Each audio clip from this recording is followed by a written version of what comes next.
David Zock is on the front lines of the fight against human trafficking. The founder and lead vocalist of the rock band Remedy Drive tells CBN's Ephraim Graham he's seen God at work bringing light in the darkness. I've been given this front row seat to the modern day abolition movement. And it's been the privilege of my life to watch ordinary people step into extraordinary roles in the arena of freedom and justice and mercy. How does your life put you then on the front lines of the fight against human trafficking? Like 08, 09, and even earlier than that, I started writing some lyric having to do with boy soldiers, but it came to a head in 2012 when my daughter and I watched a documentary about slavery, about child soldiers and exploitation, and she says, "Dad, why not God protect those boys?" Wow. And for me, that was when I said, I can't go on writing music and living my life in such a way that doesn't take this particular tragedy seriously. So it started with me just writing songs, hoping that my songs would contribute to a difference. Matt Parker, who founded the Exodus Road with his wife Laura, was a fan of our band. We merged our rock and roll band with a counter-trafficking organization called the Exodus Road. We use our concerts and our albums to shine a light on slavery. And so Matt knew who I was, sang my songs in the car while he was driving. And he came to town looking for an artist to talk about the work of the Exodus Road, the counter-trafficking work of the Exodus Road. So in the middle of me writing this, watching all these documentaries about work like the work that he's doing, he's coming to Nashville looking for a band and set up a bunch of meetings. I was the only one that didn't cancel.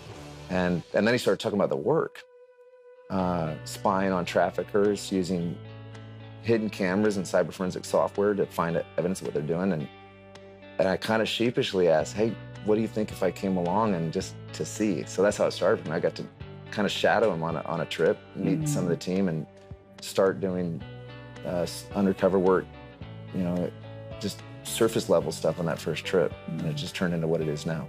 What do you remember most about that first trip? I'd never been face to face with poverty like I was that first time in Southeast Asia.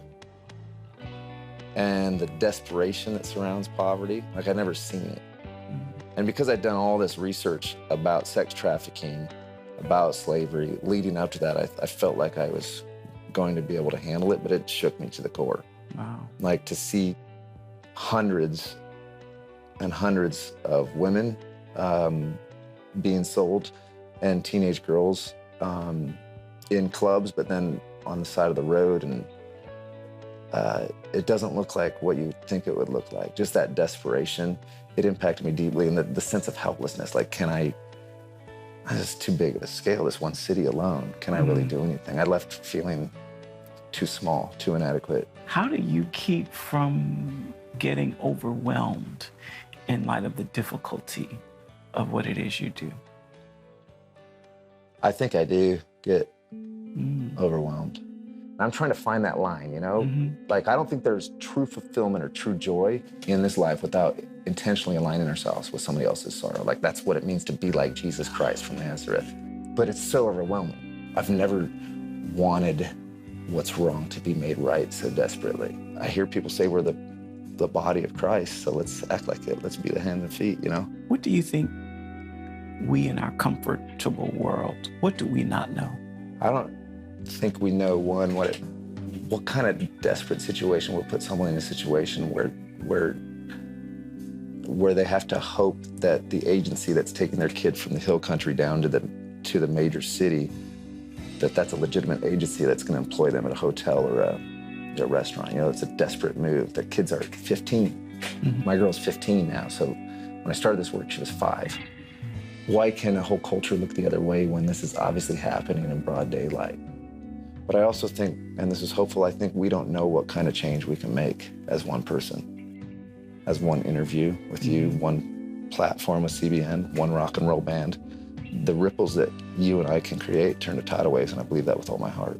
And so we're celebrating coming up on 1,000 traffickers that we participated in arresting, and coming up on 2,000 people whose freedom we've participated in impacting. And there's a temptation to be like, it's not that much. But I want to be like the kid on the hillside.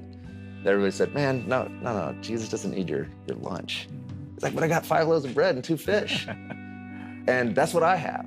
And that's what anybody watching has. They have 5 loaves of bread and 2 fish. And put that out there and see what happens. And in that situation, Jesus lifted it up above his head and blessed it. And 10,000 people were fed, you know?